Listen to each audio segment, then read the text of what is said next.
대학은 서울대학교 자율전공학부 경영학이랑 화학생물공학 두 개를 하고 졸업을 했고요. 일단 대학을 8년 다녔습니다. 그럼 8년이면 대학을 2번 다니신 거네요. 진짜 딱 2번 다니는 느낌이었어요. 그래서 아래로 좀 내려갑니다. 해보십니다. 네. 좀 기억에 남는 환자분도 계신가요? 5년 전에 계단에서 넘어지셨고 그래서 앞니 없으시거든요. 없는 상태로 상당히 오랜 기간을 사셨고 어금니도 없는 상태여서 턱이 이렇게 앞으로 나오는 거예요. 이루고 싶은 꿈이나 목표 같은 게 좀 있으신가요? 치과 의사로서의 꿈은 아기였던 친구가 결혼을 해서 자기 자식을 데려오고 그분이 또 그 아기가 늙어서 손자 손녀를 데려오면 하면 되게 뿌듯하지 않을까. 너무 좋네요.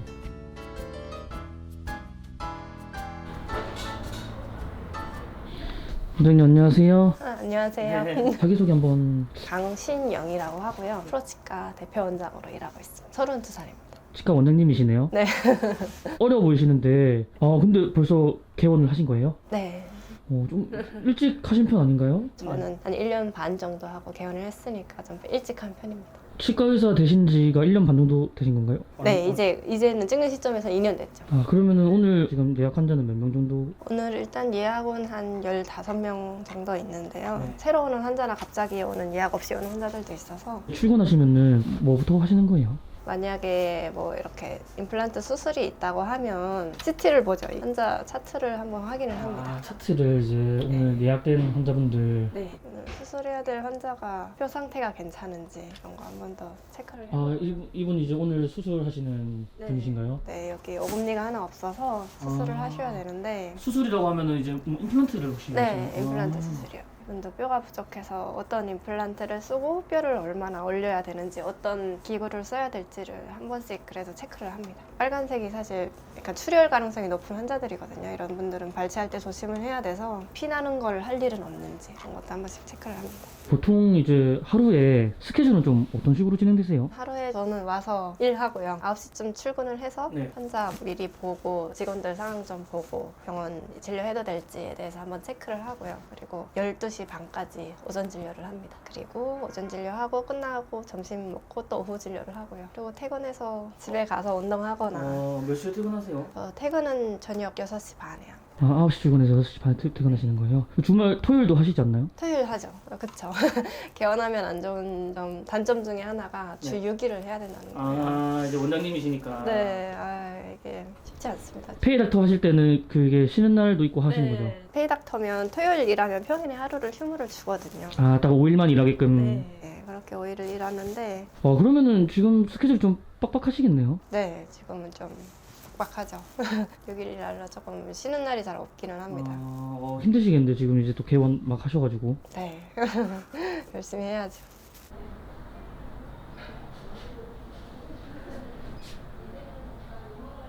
자리가 되게 깨끗하시네요. 아침에 정리 좀 했습니다. 원래 뭐 더럽지는 않은데 그래도 오늘 그 첫 환자분은 몇 시에 있으신가요? 9시 반에 첫 환자가 있기는 해요. 바로 오픈하자마자 있으시네요. 네, 치과 의사 되신 지 네. 2년 되셨다고 하셨잖아요. 치과 의사를 하고 싶으셨던 거예요? 대학교 다니면서 진로를 엄청 고민을 하다가 치과 의사가 괜찮겠다 싶어서 선택했습니다. 진짜로 치과 의사가 되셨잖아요. 좀 어떠세요? 처음에는 사실 조금 많이 안 해본 분야가 많다 보니까 힘들었거든요. 1년차가 진짜 힘들거든요. 제가 해본 적이 없는 술식들을 많이 해야 되고 하니까 힘들었죠. 그래서 1년차 때는 세미나도 거의 매주 듣고 임플란트 세미나 뭐 다른 술식에 대한 세미나 매주 듣고 공부하면서 거의 학교를 1년 한 번 더 다닌 것 같아요. 그럼 보통 분들은 아까 페이닥터를 1, 2년 한다고 하셨잖아요. 네. 그때 이제 좀 실무랄까요? 그런 거 네. 많이 배우시는 건가요? 지식적으로는 다 알고 있어요. 지식적으로는 알고 있는데 실제로 손으로 해보는 거는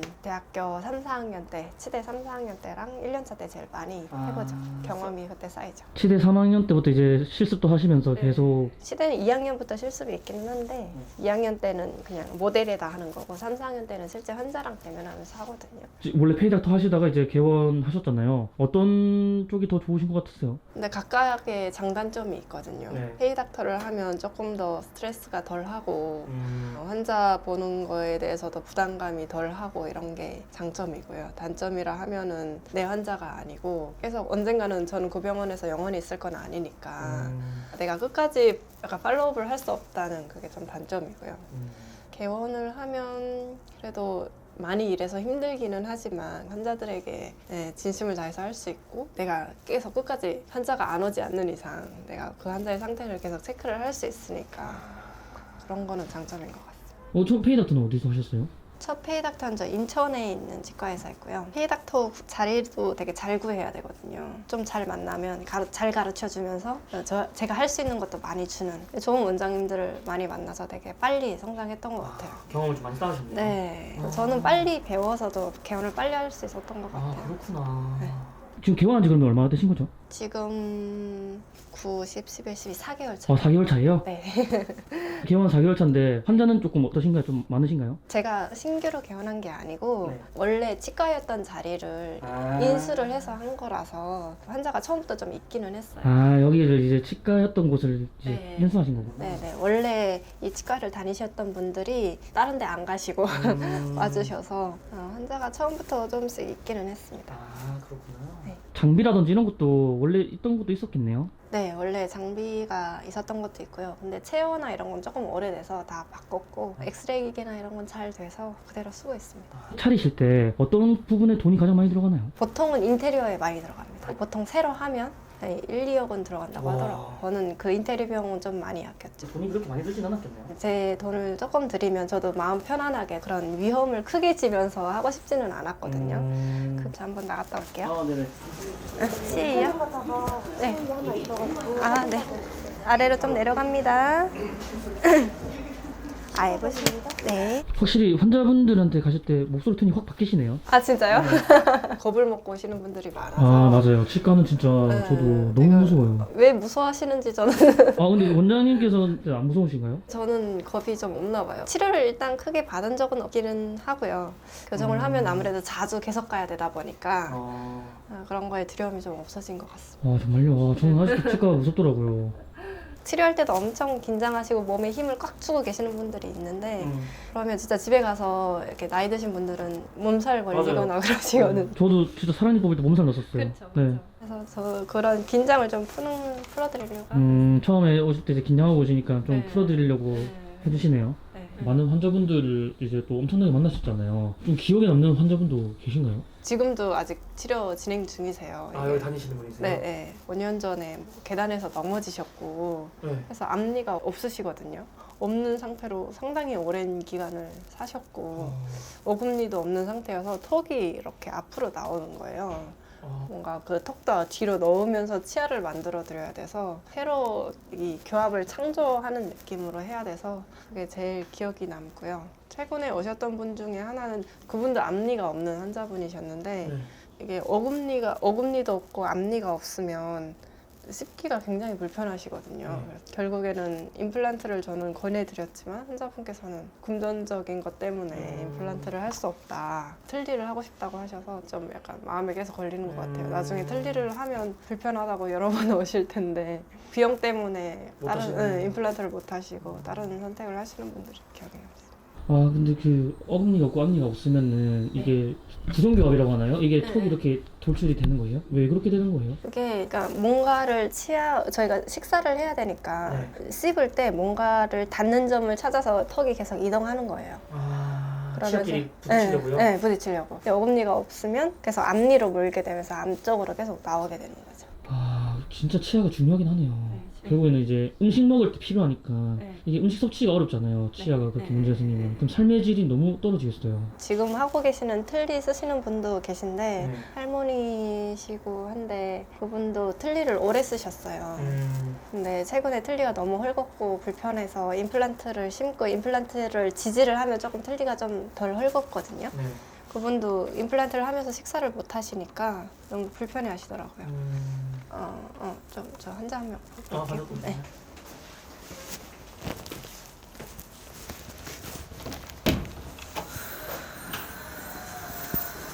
네, 어떠세요? 입냄새는 조금은 나아졌어요.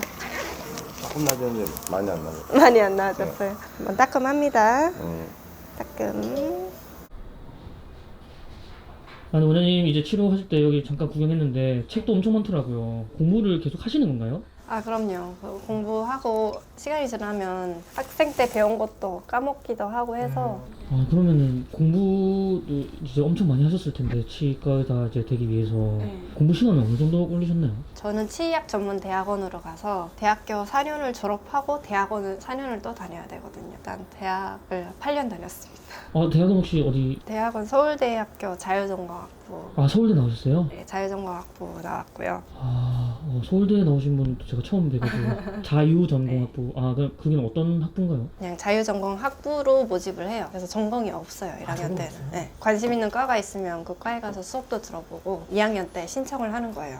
아, 교수님 저 이과 하고 싶습니다. 사범대랑 라이센스 나눈 과들 있잖아요. 네. 간호대, 의대, 약대 이런 것만 빼고 거의 모든 과를 할 수 있어요. 저는 경영학이랑 화학생물공학 2개를 하고 졸업을 했고요. 그럼 8년이면 대학을 2번 다니신 거네요. 진짜 딱 2번 다니는 느낌이었어요. 그래서 치대는 좀 공부량이 어떤가요? 제가 학부에 한 최소 2-3배는 되는 것 같아요. 진짜요? 네. 이게 한 학기에 보는 시험이 학부로 치면 1년에 하는 시험을 한 학기에 보는 느낌이었어요. 아 진짜요? 네. 저 공부량이 말도 안 되는데요. 보통 그렇게 전공을 2개 하시나요? 그 자유전공 학부에서도? 얘가 학부를 만든 취지가 네. 뭔가 다양한 전공을 가진 사람들을 만들고 싶어 하는 거가 있어서 막 경영 하나만 한다 이렇게 하면 잘 안 해줘요. 둘 다 공부를 해보니까 어떠셨어요? 공대만 했으면 이 사회에 대한 이해도나 경제에 대한 이해도가 상당히 지금 떨어졌겠다. 아 그러네요. 또 그게 또 치과 운영하실 때도 도움이 맞아요. 되시니까. 어떤 방향으로든 도움이 된 것 같습니다.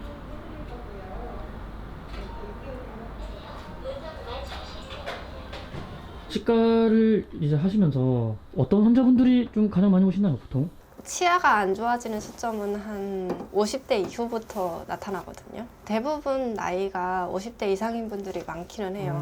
뭐 치과의 위치마다 다르기는 한데 저희 치과는 그렇고 잇몸이 안 좋아지셔서 잇몸이 부어서 오시고 충치가 생겨서 오시고 옛날에 쉬었던 게 떨어져서 오시고 그렇습니다. 잇몸병 환자분들이 많으신가 보네요, 나이가 드실수록. 나이가 들수록 근데 이게 자연적인 노화 과정도 있어서 네, 잇몸이 안 좋아지기가 쉽습니다. 항상 강조하는 게 충치가 생기면 제가 해드릴 게 많다. 잇몸이 안 좋아지면 그거를 되돌리는 술식은 아직 잘 없거든요. 잇몸 치료한다는 건 그냥 현상을 더 나빠지지 않게 하는 거예요. 어떤 식으로 좀 해야 되나요, 잇몸 관리는? 나이를 먹을수록 양치질보다 저는 치간칫솔이나 치실이 더 중요한 거예요. 왜 그런 건가요? 치아 사이는 물리적으로 해주지 않으면 닦이지 않거든요. 아, 치아 사이사이요? 네. 네. 근데 치아 사이가 안 좋으면 잇몸뼈가 안 좋아지는 큰 원인이 돼서 치아 사이는 무조건 잘 닦아주셔야 돼요. 잇몸 안에도 네. 치석이 생긴다더라고요. 그건 또 어떤 건가요? 치아랑 이 잇몸 사이에 젊으면 이렇게 딱 붙어 있어요. 근데 나이가 들수록 이게 점점 느슨해져요. 느슨해지면 이 잇몸 안으로도 뭔가 음식물이 들어가고 침이 들어가니까 이 잇몸 안에 치석이 생기는 거거든요. 만약에 저희가 잇몸 치료하는 거는 이거를 제거하는 건데 이런 치석 안에 잇몸 안에 있는 치석을 제거하는 건데 저걸 제거하는 게 잇몸 치료라는 네, 근데 이 내려가 있잖아요. 뼈가 지금 이거랑 비교하면 쭉 내려가 있잖아요. 네. 이게 다시 올라오기를 힘들다는 거예요. 그래서 이 정도일 때부터 관리를 잘 해주셔야 돼요. 이걸 치과 의사 선생님한테 또 들으니까 더 뭔가 와닿네요. 무조건 해야겠다는 생각이 드네요. 그러면 이제 약간 저도 궁금한 게 관리 방법 관련해서 양치할 때 이제 치약을 조금만 짜도 된다고 하더라고요. 사실인가요? 근데 저희가 양치를 하는 게 음식물을 먹거나 침이 있거나 하면 치태가 여기에 달라붙어요. 제거하는 게 양치질인데 대부분 많은 분들이 모르고 계시는 게 양치하면 이 치아를 닦는다고 생각하시거든요. 근데 그게 아니고 이 치아랑 잇몸 사이를 잘 닦아요. 주머니 안으로. 그래서 약간 넣는다고 생각하시고 치아랑 잇몸 사이 잘 닦아주셔야 돼요. 치약 많은 게 중요하다기보다는 칫솔로 안 닿는 데 없이 닦아주는 게 제일 중요해요. 너무 크거나 너무 빳빳한 거는 아니면 좋겠어요. 좀 미세모라고 하는데 칫솔 좋은 거 쓰시고 치약은 조금 쓰셔도 됩니다. 보통 이 사람들이 하는 게 뭐 스케일링을 어떻게 추천하세요? 근데 이게 진짜 사람마다 달라요. 잇몸에 그렇게 염증이 있으신 분들은 최소 3개월에 한 번은 받으셔야 돼요. 5, 60대 가면 그런 경우가 굉장히 많아서 그런 분들은 3개월에 한 번씩 잇몸 치료, 스케일링도 받고 잇몸 치료도 받고 이런 걸 추천을 드리고요. 뭐 치석이 너무 잘 생긴다, 6개월에 한 번. 그냥 치석 진짜 안 생긴다 하면 1년에 한 번 받으시는 게 좋습니다. 광고 같은 거 보면은 셀프 스케일링이라고 해가지고 막 기기들 나오고 하잖아요. 소비자들이 쓸만한가요? 도움이 될 것 같기는 해요. 아, 진짜요? 안 쓰는 것보다는. 오. 네, 그래도 정기적으로 치과 가서 검진 받으시는 게 이제 촬영 해보셨는데 오늘 어떠셨어요? 지금 일하시면서 계속 또 왔다 갔다 하시면서 촬영 계속 하셨는데. 되게 새롭고요. 뭔가 항상 들어오면 저 혼자였는데 음. 뭔가 누군가 계신다는 거에 되게 네, 재밌는 경험이었어요. 이루고 싶은 꿈이나 목표 같은 게 좀 있으신가요? 치과 의사로서의 꿈은 애기였던 친구가 결혼을 해서 자기 자식을 데려오고 그분이 또 그 애기가 늙어서 손자 손녀를 데리고 오면 하면 되게 뿌듯하지 않을까. 너무 좋네요. 마지막으로 하고 싶으신 말씀 있으실까요? 대부분 치과 의사분들이 뭔가 다 진심을 다해서 치료를 하려고 하고 있고 그 일부 몇 명이 뭔가 되게 치과에 대한 이미지를 안 좋게 하는 거라고 생각을 하거든요. 네. 너무 의심의 눈초리로 보시면 서로가 힘들 수도 있다는 건 환자분들 여러 군데 돌아다니면 사실 그것도 비용이거든요. 오늘 하루 일하시면서 촬영까지 하시느라고 네, 많으셨습니다. 감사합니다. 네, 고생하셨습니다. 네, 감사합니다.